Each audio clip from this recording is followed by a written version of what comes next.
Welcome back to city news. ఈ సంవత్సరం rabi season రైతులకు ఆశాజనకంగా ఉందని మండల వ్యవసాయాధికారి ప్రేమ్సాగర్ తెలిపారు.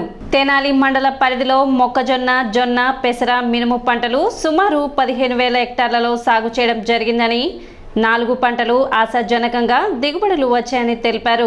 ప్రభుత్వ ధర కంటే బయట ఎక్కువ ధర లభించడంతో రైతులు బయట పంటలను అమ్ముకోవడం జరిగిందని చెప్పారు.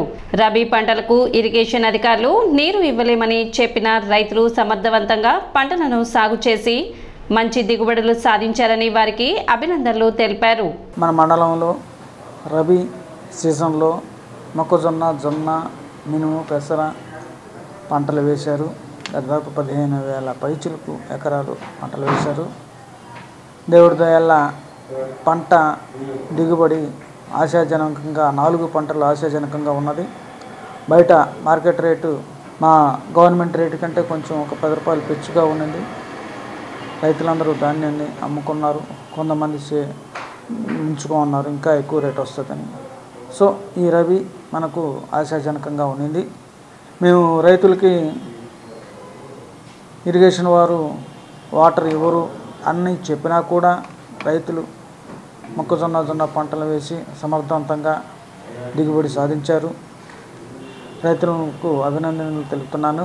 24వ తేదీ శుక్రవారం నుండి జరిగే 10వ తరగతి సప్లిమెంటరీ పరీక్షలకు అన్ని ఏర్పాట్లు పూర్తి చేసినట్లు ఎంఈఓ లక్ష్మీనారాయణ వెల్లడించారు. డివిజన్ వ్యాప్తంగా 1,200 మంది విద్యార్థులు పరీక్షకు హాజరు కానున్నట్లు చెప్పారు.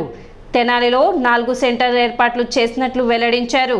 24వ తేదీ నుండి జూన్ 1వ తేదీ వరకు ఈ సప్లిమెంటరీ పరీక్షలు ప్రతిరోజు ఉదయం 9:30 నుండి ప్రారంభమవుతాయని, అందుకు అవసరమైన అన్ని ఏర్పాట్లు పూర్తి చేసినట్లు లక్ష్మీనారాయణ వెల్లడించారు. అందరికీ నమస్కారం అండి. రేపటి నుంచి 10వ తరగతి సప్లిమెంటరీ పరీక్షలు ప్రారంభమవుతాయి. మొత్తం కూడా దాదాపు 1,200 మంది పిల్లలు పరీక్షలు రాస్తున్నారు డివిజన్లో.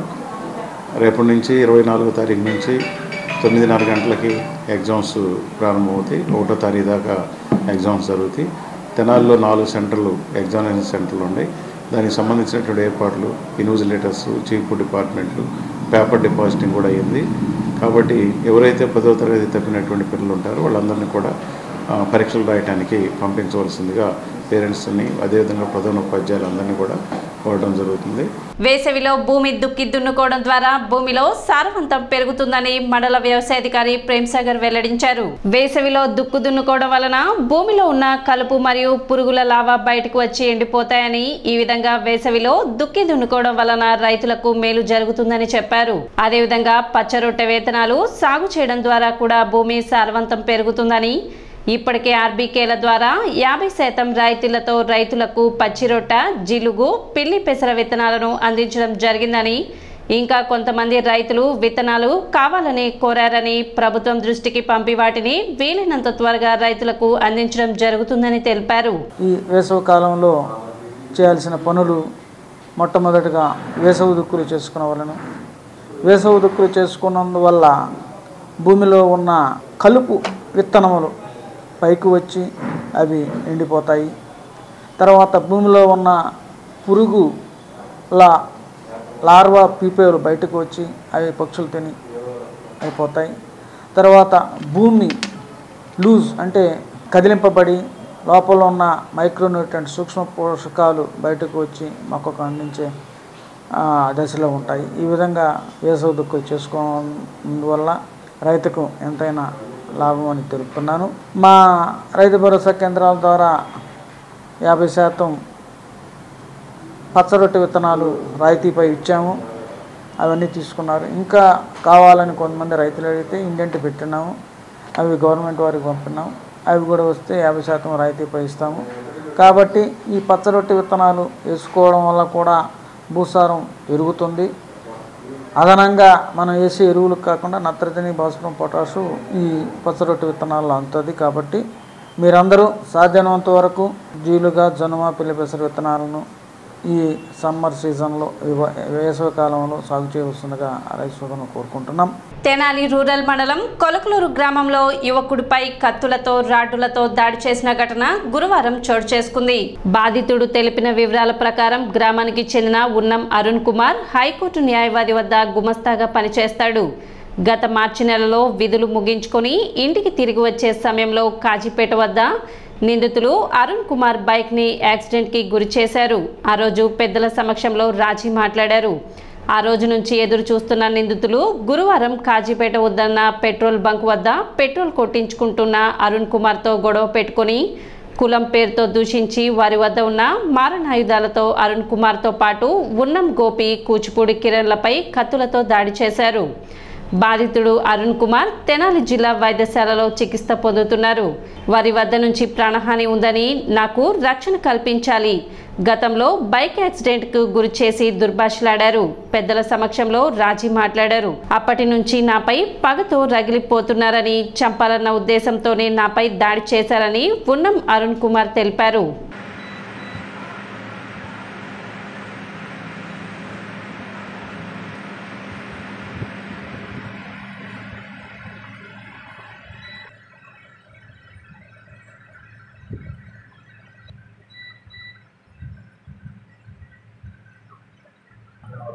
అదే మనం ధర్మారావు స్కూటీ వేసుకున్నారు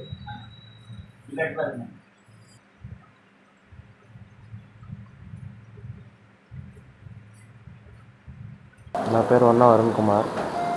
మాది కొనట్లూరు గ్రామం. పెట్రోల్ కొట్టించుకోవడానికి పెట్రోల్ బంక్ దగ్గరికి వెళ్ళాను. పెట్రోల్ బంక్ దగ్గరికి వెళ్ళి లైన్లో ఉండి పెట్రోల్ కొట్టించుకుంటుంటే వాళ్ళు ఒక ముగ్గురు కుర్రాళ్ళు కాజీపేట నాయుడులు ఫుల్గా తాగి మీదకి వచ్చి లౌడాగా బండి తీరా అన్నాడు. అన్న ఇలా కాదన్నా, తీర్థనా కాదన్నా, పెట్రోల్ కొట్టించుకోవటం అయిపోగానే తీర్థాగన్నంటే వాళ్ళు పక్కకు రాగానే నా మీదకి దాడి చేశారు. అంతకుముందు నేను ఊరెళ్ళి వస్తుండగా వాళ్ళు తాగి బండిపై గుద్దారు.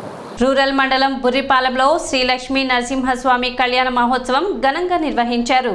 కళ్యాణం అనంతరం భక్తులకు అన్నదానం చేశారు. కార్యక్రమంలో ధర్మకర్త వెంకటేశ్వరరావు, పాండురంగారావు, పద్మావతి, కార్తీక్, ఐశ్వర్య తదితరులు పాల్గొన్నారు.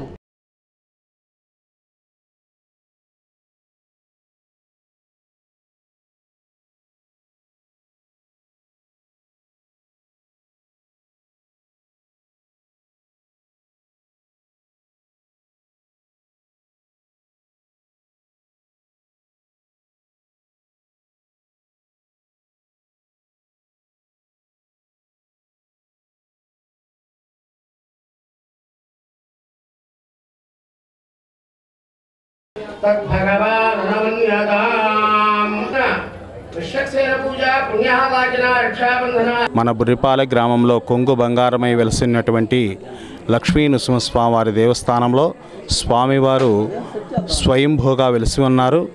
అందులో భాగంగా స్వామివారికి ప్రతి సంవత్సరం కూడా విశేషాది పూజాది కార్యక్రమాలు, బ్రహ్మోత్సవ కార్యక్రమాలు, అలాగే ముక్కోటి ఏకాదశి, దసరా, నవరాత్రులు మొదలైన కార్యక్రమాలు కూడా ఎంతో వైభవంగా జరుగుతాయి. అందుకు గ్రామస్తులు మరియు మన ధర్మకర్త అయినటువంటి నర్రావుల వెంకటేశ్వరరావు గారు, అలాగే శాఖమండి పాండురంగారావు గారు, అలాగే శ్రీకాంత్ గారు, ఇలాంటి అందరూ దాతలు కూడా సహకరించి స్వామివారికి ఈ ఉత్సవాలలో ఘనంగా జరగడానికి ఎంతో సహకరిస్తున్నారు. ఈ విధంగా జరిగేటటువంటి విశేష పూజాది కార్యక్రమాలకి మన ఊరే కాక ఇతర ప్రాంతాల నుంచి కూడా వచ్చి స్వామివారిని దర్శించుకొని ఆయన ఆశీస్సులు అందరూ కూడా పొందుతూ ఉన్నారు. అందరికీ నమస్కారం. బుర్రిపాలెం గ్రామ ప్రజలందరికీ నా వందనాలు. ఈరోజు మన స్వామి లక్ష్మీ నరసింహస్వామి గారికి కళ్యాణం జరుగుతున్నందుకు చాలా సంతోషంగా ఉంది. నేను చిన్నప్పటి నుంచి కూడా ఈ కళ్యాణోత్సవానికి పాల్గొనేవాడిని. మా మామయ్య గారు అయినటువంటి నర్రావుల సుబ్బారావు గారు ఈ కార్యక్రమం నిర్వహిస్తుండేవాడు. తదుపరి వాళ్ళ అబ్బాయి అయిన వెంకటేశ్వరరావు గారు కూడా ఈ కార్యక్రమం బాగా చేస్తున్నారు. నా వంతు స్వామివారికి ఆనందం కలిగించే విధంగా కొన్ని కార్యక్రమాలు ఇక్కడ చేస్తున్నాము. ఈరోజు పెద్ద ఎత్తున అన్నదాన కార్యక్రమాలు కూడా చేస్తున్నాము. మా ఊరి ప్రజలే కాకుండా పక్క వాళ్ళ ఊరి నుంచి కూడా చాలామంది భక్తులు వచ్చి ఈ ప్రసాదాలను స్వీకరిస్తూ ఉంటారు. ఏదైనా సరే మా గ్రామంలో ఇంత బాగా జరగటం మాకు చాలా ఆనందంగా ఉంది. సిటీ న్యూస్ ముగించే ముందు ముఖ్యాంశాలు మరోసారి.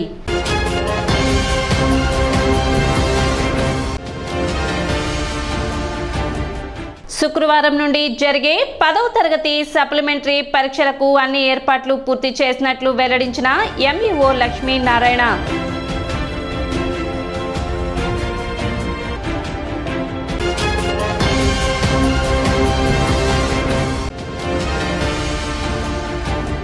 వైభవంగా ముగిసిన నాజర్పేటలోని పాండురంగస్వామి దేవస్థానం 84వ వార్షిక మహోత్సవాలు.